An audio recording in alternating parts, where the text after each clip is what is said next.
So I don't know about you all, but it feels like it's been a really powerful week. It's been a powerful season. We're in the time right now of the counting of the Omer, this period leading up to Shavuot. It's 7 weeks long, and we're making our way through. Now, Shavuot, it's Zman Matan Toratenu, the time of the giving of our Torah. This is the holiday that commemorates the moment when we receive the Torah from God at Mount Sinai. We think of this as Moses bringing down exactly 10 commandments on exactly 2 tablets of stone. We think we know exactly what this looks like. But Shavuot makes it more abstract than that. Because Torah is really all of Jewish teaching. It's what we usually call the Torah, the 5 books of Moses. It's the rest of the Tanakh, the Jewish Bible, including the prophets and the writings. It's all of Talmud, and it's all of Jewish teaching after that too. So if you've read a Parsha commentary ever in your life, which I think probably most or all of you have, if you've listened to a sermon, which we have the opportunity to do today, you've participated, or you will participate today, in that same tradition that began when we first received the Torah at Mount Sinai. So this is what Shavuot commemorates. It's fundamental. It's important. And this year in our community, at Adat Shalom, we're celebrating Shavuot in a new way. We're having a Tikkun Erev Shavuot. So you might have heard of a Tikkun Leil Shavuot. This is the tradition of staying up all night on the first night of Shavuot, learning Torah. And our Tikkun Erev Shavuot will capture this same spirit of learning, but in the daytime. And this will allow the whole community to participate. We'll have some programming that morning for our religious school, as our religious school students are celebrating the end of their year of learning with our Siyum. It's a conclusion of the year of learning called the Siyum. And we'll have different programming for the grown-ups, for all of our Adat Shalom community members of all ages to engage in a special session of learning Torah, a celebration of Shavuot, and a spiritual preparation for the Shavuot holiday. And then, of course, we'll all eat cheesecake, which is important. So this will happen on Sunday, June 1st, from 9 a.m. to 12 p.m., including the cheesecake. So if you have any questions about exactly what's going on, feel free to ask me at Kiddush or contact me or our office after Shabbat. We can make sure everyone has the details. And so that's the what of the program. But I want to spend the rest of our time learning this morning, talking more today about the why of our program. And I was really inspired by some words of Torah, by a teaching that I heard this week from Rabbi Cheryl Peretz, who I think all of us know. She's one of my most honored special teachers. And this happened at a Shiva Minyan. So as we know, we're especially embracing the Factor family this Shabbat, as they're in the first week of mourning the loss of Jerry, husband to Lorraine, father to Steve and Ann, Cheryl, David and Holly, and Sandy, and grandfather to 11 grandchildren. Rabbi Peretz explained that it's traditional in a house of mourning to study words of Torah.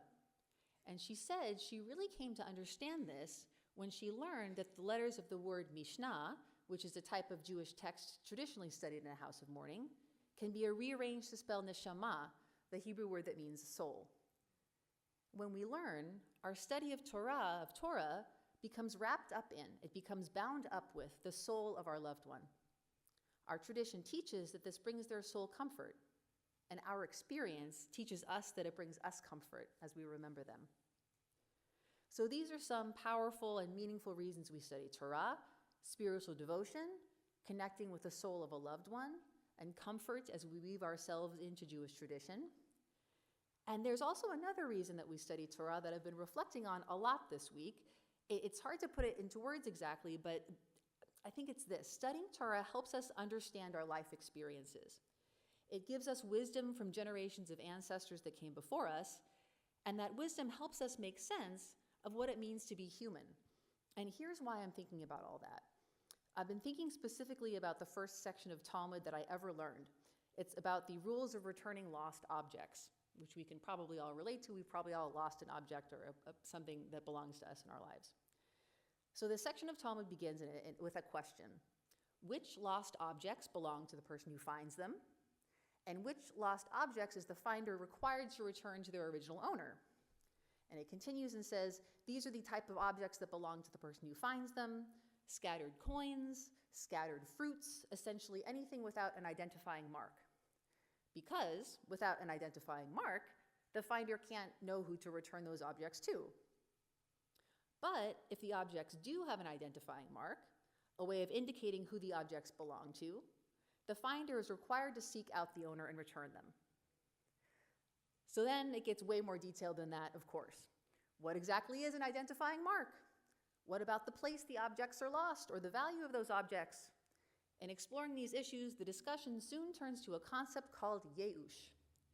Yeush is that feeling you get when you know that that object that you lost is never coming back. It's a concept that's hard to translate, but it's usually rendered in English as despair, as in the owner of the original object despairs of ever finding it again. Now, of course, because this is a Talmud, the discussion morphs into a disagreement. And the disagreement is specifically about a particular type of yeush called yeush shelo mida'at. This describes a situation when a person has lost something, but has not yet realized he has lost it. The question on the table here is, can a person give up hope of recovering a lost item even before he knows the item is lost? So there are two sides to the debate. Rava, on the one hand, says that yes, a person can give up hope of recovering a lost item even before he knows the item is lost. The reasoning here is, if I have a $100 bill in my pocket and I lose it, we can count on my saying, once I know it's lost, I am never going to get that back. Yeush, despair of finding it again, is practically guaranteed. But Abaye, on the other hand, says that a person can never give up hope before they know the item is lost.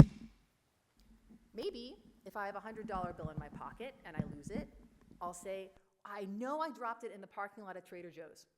Maybe someone turned it in and I'll be able to get it back. When a person loses an item, even if it's unmarked, even if it's indistinguishable from other similar items, maybe the person will want to and will try to get it back. And this is our ancient wisdom about lost objects and how they connect to the deep human emotions of hope and despair. And so this is why I've been thinking about this teaching this week. About 2 months ago, I was traveling on an Amtrak train with my husband. We're departing the train in Philadelphia and going upstairs to pick up a rental car. We got off the train, we took the escalator upstairs, got to the rental car booth, and the clerk said, "Are you picking up a car? I'll need your license and credit card." So I reached into my bag, and my wallet wasn't there. I had left it on the train. So thankfully, the wallet was only lost for about 2.5 minutes before I was aware of it, so I quickly called and canceled all the cards before anything bad happened. And I tried right away to start getting that wallet back. I knew what train I left it on. I knew where the train was going. The clerk at the lost and found counter guided me to all the proper forms to fill out. "The system works. I've seen it work," she said. Turns out, it wasn't so easy. A few phone calls later, a customer service rep suggested that I call every single train station where the train would stop down the line to see if it might be turned in. As I wrote down like 12 different phone numbers, and I called the first few, receiving no answer, I started to feel a particular feeling. I was like, I know what this feeling is. It's yeush. I am never getting that thing back. But I filled out all the forms. I diligently followed up with all the texts. After a few initial updates, I received an automated email saying, after 30 days, the tracking number for my lost item claim would be deactivated. My lost item would be officially declared not found. We had a great visit in Philadelphia. I got home, I got all the replacement cards, I got a new wallet, life moved on. And 30 days had passed. My item was not found. The tracking number was deactivated. It was really lost. I continued to move through my journey with yeush because this wasn't just any wallet. It was a souvenir from a gift shop at the Denver airport, a gift to myself when I was leaving Camp Ramah after spending the summer there on staff for the last time. And inside the wallet, I had a billfold that I bought in my hometown, Santa Rosa, California, right after I had moved back home from my 9-year college plus a few years adventure on the East Coast. These were special objects. I knew they were gone, but I still wanted them back. And then last week, Friday morning, I see a call from an East Coast phone number that I don't recognize. They called it like 6:30 a.m. They left a voicemail. It's Amtrak. They found my wallet. It's been turned in New York. frantic morning of phone calls, more forms, navigating time differences, and of course, arranging for my item to be shipped to me. And then, just this past Thursday night, I got home around 8:30. My husband went to check the mail and he found a FedEx box. "What is this?" he asked. I said, "You don't know? Go ahead and open it." He opened it and he handed me back my wallet. The cash was gone. Someone had clearly tried to use all the credit card numbers. I had a USB power adapter in there that was missing, but I had my wallet. And I wasn't expecting this, but I cried. I've been reading this book by Rabbi Yitz Greenberg. It's called The Triumph of Life. Rabbi Greenberg is 95 years old, and he's been a prominent rabbi and scholar for years and years. This book is the culmination of his learning. He talks about the preciousness of life, explaining how the preciousness of life, that's Judaism's central teaching. And he speaks in a way that I first found and still find very challenging about the reality of death. He explains, the Torah's dream of perfecting the world, of tikkun olam, goes even beyond the overcoming of death. The ultimate statement of the hope of tikkun olam is the teaching of resurrection. I read this in disbelief. Is this even Jewish? How did this get published? But Yitz Greenberg is a great scholar, agadol bador, so I kept reading. He explained the beginning of the Amidah, we recite it multiple times a day, every day, has a blessing stating that God revives the dead. He stated that the rabbis of the Mishnah vehemently affirmed their belief in physical resurrection of the body. I kept reading thinking, this is getting weirder and weirder. And then he explains that human love is so profound, the loss of a loved one so deep, that there is only partial consolation. We go on, we live, we hold our loved ones in our memories, we do mitzvot in their honor, we're comforted by our families and our friends and our community, and we're not the same. The only possible way, Rabbi Greenberg explained, for us to be completely healed is in a future time when the world is completely repaired. No illness, no hunger, no strife, no jealousy, not even competition. And in this future time, we will be able to physically embrace our loved ones again. When I got my wallet back, I was able to physically hold it again. And it reminded me, we are not yet in these perfected times. My loved ones are alive in my memory. I can do good deeds in their honor, and I'm not the same. The point of studying Torah is to understand our human experience. There are so many things that we all go through that can make us feel so lost and so alone.